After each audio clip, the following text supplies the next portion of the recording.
Good evening, Dr. Srinivasan. Can you tell me something about your background? How, as an internal medicine specialist, you got into lab services and blood banking?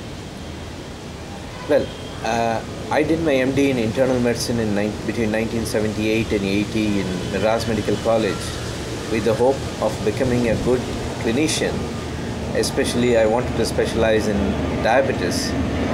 But I ended up starting my career as a full-time physician at CSI Rainey Hospital in 1981, which I really enjoyed.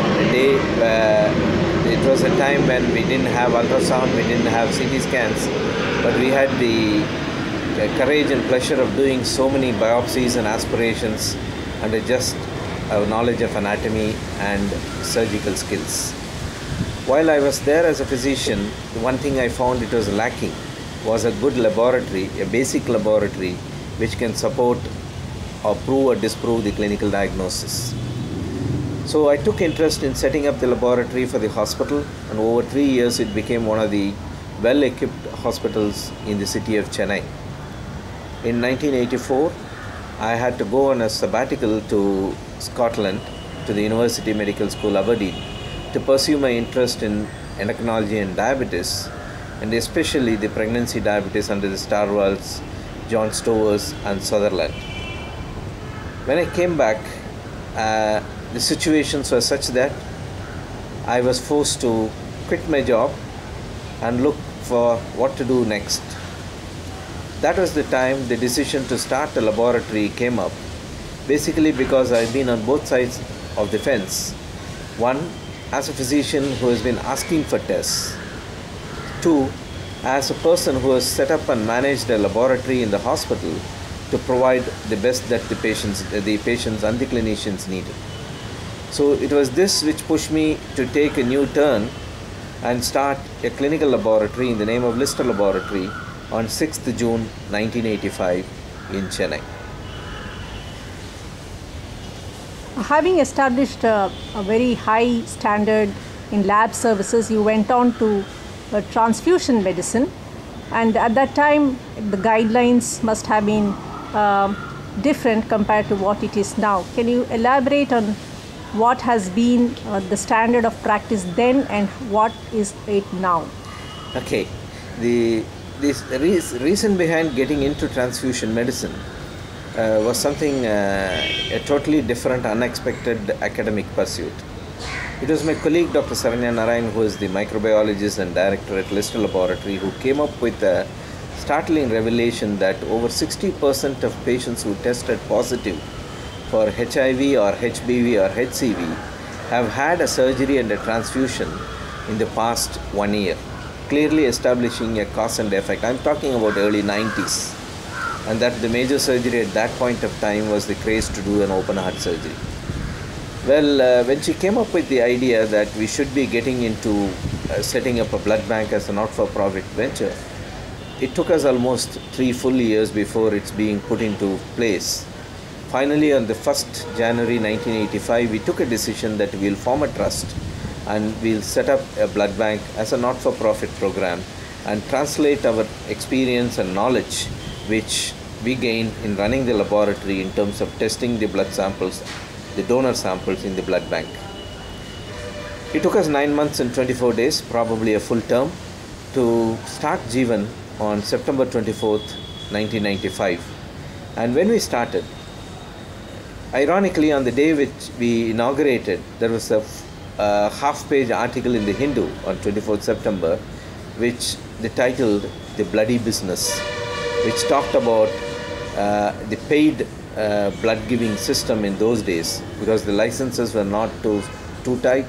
The paid donor program is still prevalent, and just before few weeks before we decided to launch the blood bank was the time the Supreme Court came up with the judgment about banning the paid donor system in India.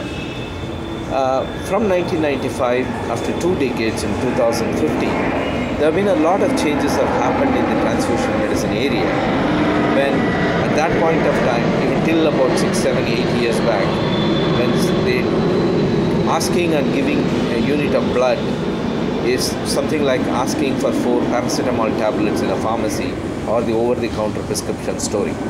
So the doctor asks something, the blood bank medical officer or technician will hand over those units after cross-match. But today, after the evolution of the transfusion medicine as a specialty, I think the transfusion medicine is getting a respect, and we have today specialists who are able to question the use, the appropriate use and adequacy of the use of blood and blood components. From whole blood we have moved on to blood components. From single unit, which is now slowly reducing, we have moved into questioning the need for transfusion at all. The way in which transfusion medicine might go over the period of next 10 years, 5 or 10 years, is that it will reach a stage of more into cellular therapy and cellular medicine.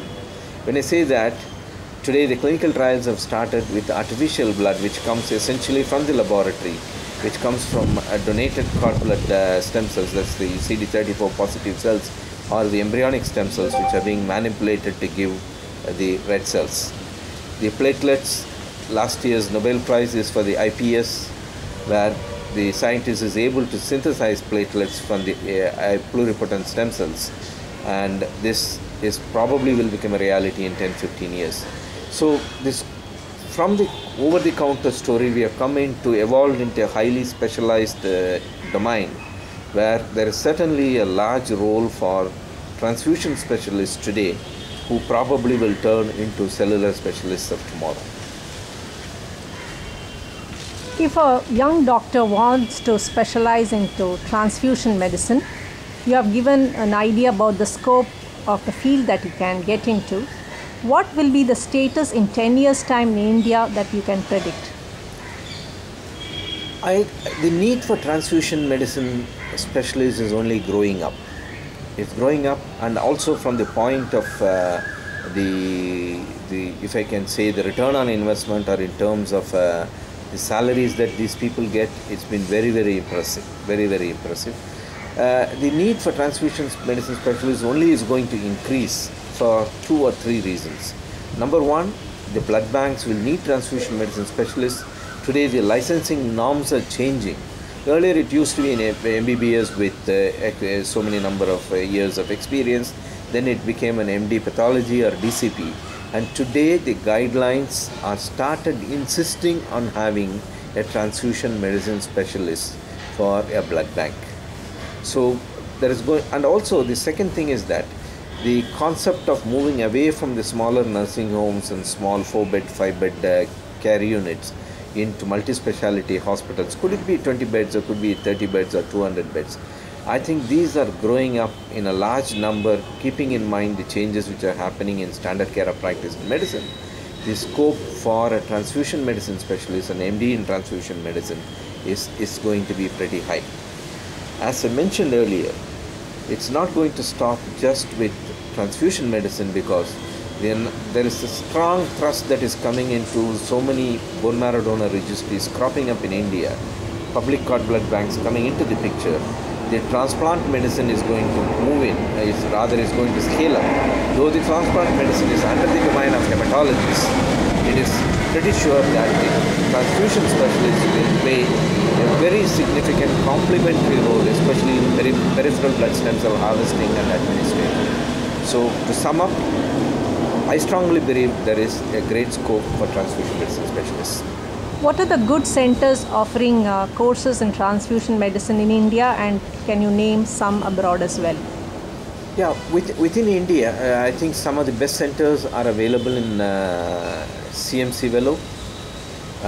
If you move further up, Postgraduate Institute in Chandigarh, the Postgraduate Institute in Lucknow, and we have the MD Transfusion Medicine happening in the MGR Medical University, the Ramachandra Medical University, and there are quite a good number of teaching institutions which are coming up in both in Delhi and other parts in the West. Well, in terms of going abroad for training, I think what is going to be done abroad in terms of a training in the MD Transfusion Medicine, possibly the whole thing can be learned in India itself and used in India itself, and the scaling up of the knowledge or improving the knowledge in terms of cellular medicine and transfusion medicine can happen today sitting at your home, listen to so many webinars that are available, as well as the conference material that are available on the internet.